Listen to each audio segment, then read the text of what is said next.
Johnson Outboards and your Johnson Outboards dealer invite you to relax a moment here at the boat show and enjoy with us some of the best action boating sequences ever captured on film.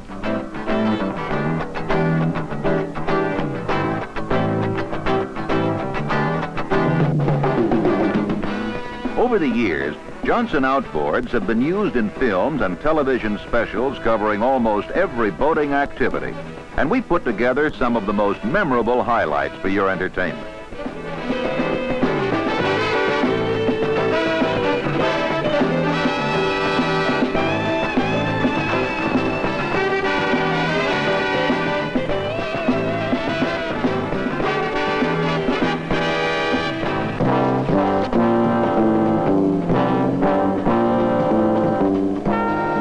So let's get flying, literally, with an aerial performance that thrilled millions of television viewers who watched Ed McMahon and his friends discover wet a few years ago. After a spectacular launching behind the Johnson V4-powered Cypress Gardens showboat, here's how the action went.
From flying high to flying low, let's look in on boat racing action from the Johnson Performance Film Library with this dramatic footage of World Championship racing.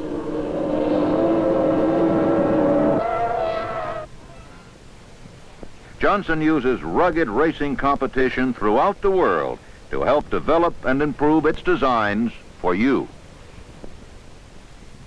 For once, the weatherman was right. Not a speck of wind to ruffle Lake Havasu's feathers. Saturday's survivors lined up on a beautiful Sunday for the final 4 hours of the Outboard World Championship. It was a perfect start. These boats are called tunnel hulls because there's a tunnel shape formed by the two sponsons. The tunnel traps air inside, causing a constant lifting force under the boat. It's fast, but risky. Sanders moved into second place. Then he began crowding first. With minutes left, he hit a buoy and smashed a hole in the front left side of his Scotty. Luckily, it was above the waterline.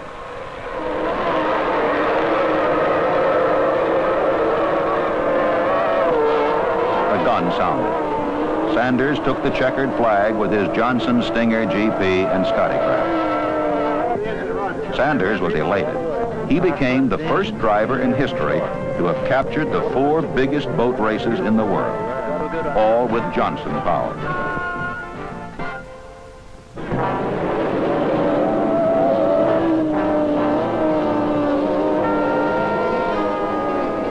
Johnson's V6 outboard model, the world's most powerful outboard, the Seahorse 200 and its new brother, the Seahorse 175, were born in racing competition with a string of victories around the world.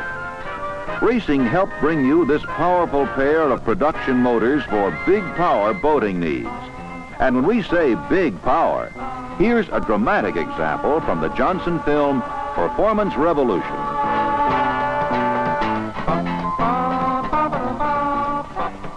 How many jumpers do you count?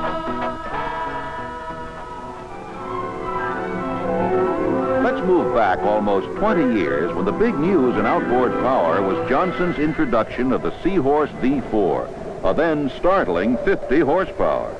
To dramatize the power and reliability of this new outboard design and the dependability of the larger boats which could now be outboard powered, a trio of boaters crossed the Atlantic under, to say the least, adverse sea conditions. Here are some excerpts from the film of that crossing. 3 for adventure. Slowing down. Getting from the point off the New England coast, New York City, via Buzzards Bay in Long Island, takes them about 28 hours. And for once, the weather has come through. This was the start of the V age of outboarding. Now the scene shifts from the Atlantic, 1958, to Cypress Gardens, 1973, and from muscle and endurance to showbiz and precision driving. The Stingers, Cypress Gardens' professional stunt driving team, introduces a new dimension in boat handling skills on national television's The Greatest Show on Water action special.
Outboard dependability, driving skill, endurance, and the clock were the ingredients that made the Mississippi Match Race an exciting event and television film.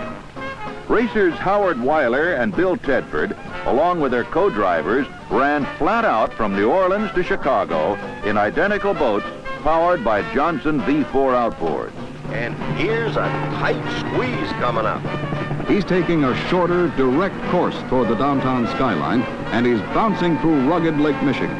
Down it goes for Bill Tedford. The great race, 1,424 miles by outboard, is over. We'll get the final results direct from Chicago in a moment.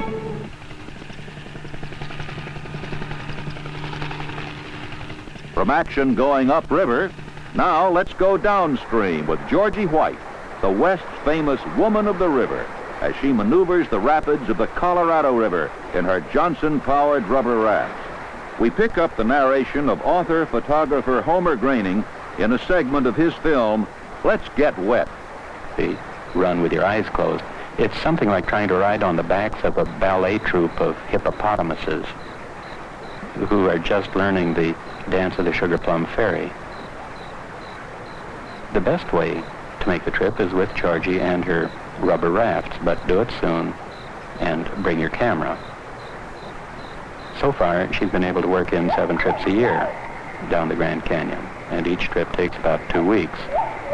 Georgie first got her kicks swimming down this river, and that's just about as wet as you can get. Can you imagine what it was like that first time down an unknown river? This is one of the rapids that Georgie swam down. Once you start down a Colorado rapid, you're committed. Now, imagine someone bobbing alongside this raft in a life preserver. That was Georgie in 1945.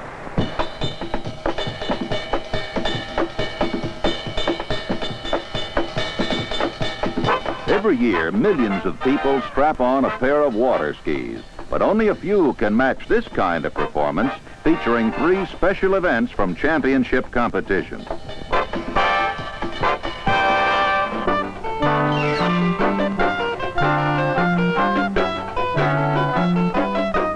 Slalom skiing can be as beautiful to the viewer as it is exhilarating to the participant. We think it was all captured perfectly in this scene from the Discover Wet television special, complete with the skier's own commentary.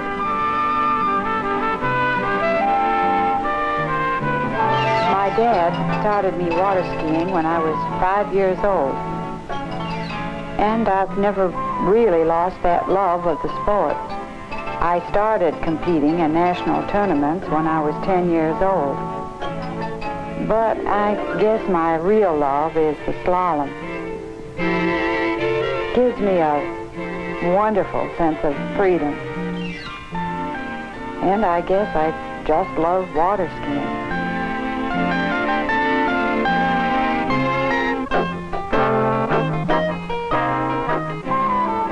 After the poetry of this graceful slalom run, the pace of our television spectacular picked up with this exciting exhibition of barefoot skiing.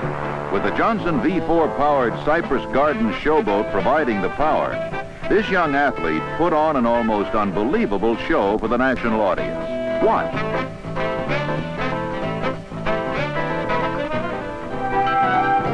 I started water skiing when I was 8 and made my first barefoot ride when I was about 12 years old. There's a sense of accomplishment when you jump out of those skis and you hit the water and you stay on your feet, and that's hard to beat. That's when all the spills and the sore necks make it seem all worthwhile. I think probably the toughest barefoot trick to do is the front to back turn. Any skier who's tried it probably will agree with me that there's more skill and timing, and these are the things that are needed for this turn. The human foot is not the best design device for traveling smoothly through the water. So when you're skiing along barefooted, your feet are throwing an awful lot of spray up at you. Even if you do it all the right way, you still get awfully wet.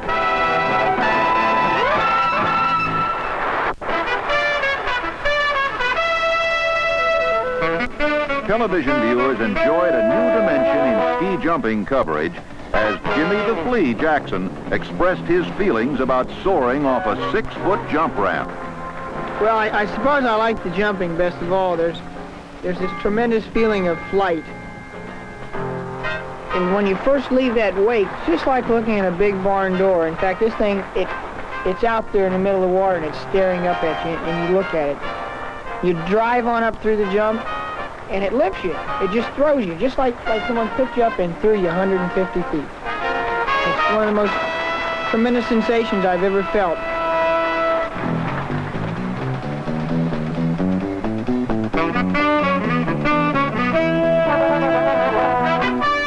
Jumping with different skiers alongside of you, it's a different thing altogether. The jump ramp is crowded, and the timing is difficult, and you have to have a lot of confidence in the guys next to you. And I guess this is why I like working with Wayne and Joker. We've learned each other's style and timing. We've learned what each person can do, and we learn our own as well. And I guess that's probably why I like jumping best of all. And surprisingly, I look forward to it every day. I get charged up and I get turned on to go out and jump.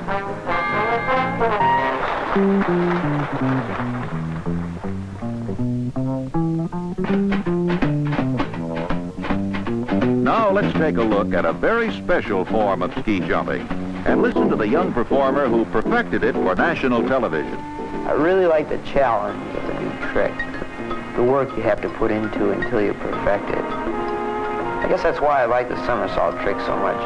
I suppose if I thought of each little movement I had to make, it would cross me up and I'd fall. So I just sort of go ahead and do it, and it usually works out well.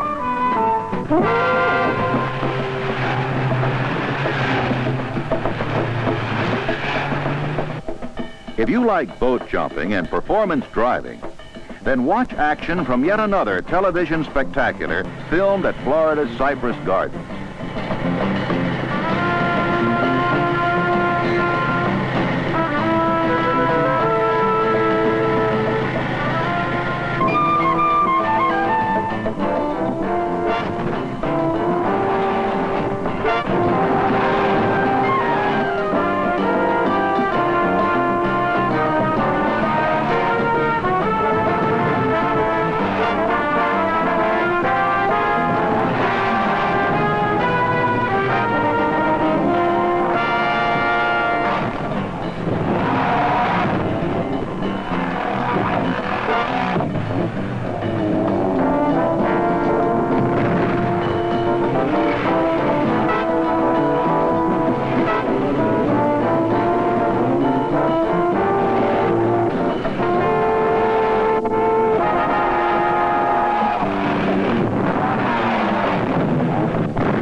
In all of the films and television coverage of Johnson Outboards in action, nothing is better remembered than this TV special finale directed by Johnson's longtime boating photographer, Dick Mack.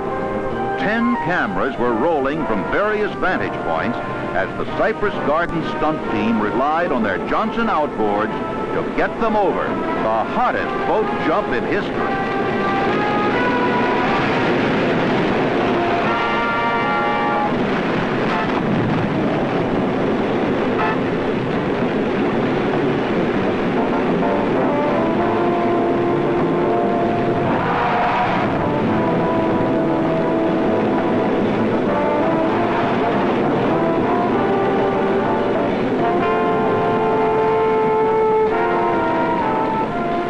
Well, if you think this selection of action highlights from the past was designed not only to entertain you, but to dramatize Johnson's tradition of performance and dependability as well, you're absolutely right.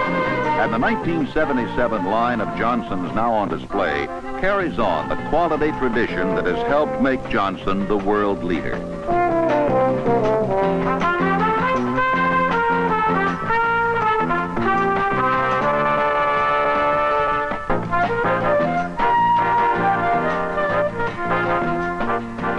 Take this boat show opportunity to learn all about the 77 Johnson line, from the rugged little electrics to the Seahorse 200, world's most powerful production outboard. On that note, as they say on TV, let's pause for the latest message from our sponsor. Hey, it's an outboard kind of a day. And what a way to go on a great, big, beautiful day. Johnson Outboard. Built to make any good boat better. Better in performance. Johnson Outboard. Better in economy. Johnson Outboard. Proven dependability. With 15 power choices from the little fishing motors to the world's most powerful 200 horsepower V6. Johnson Outboard. Little wonder, the world runs more Johnsons than any other outboard.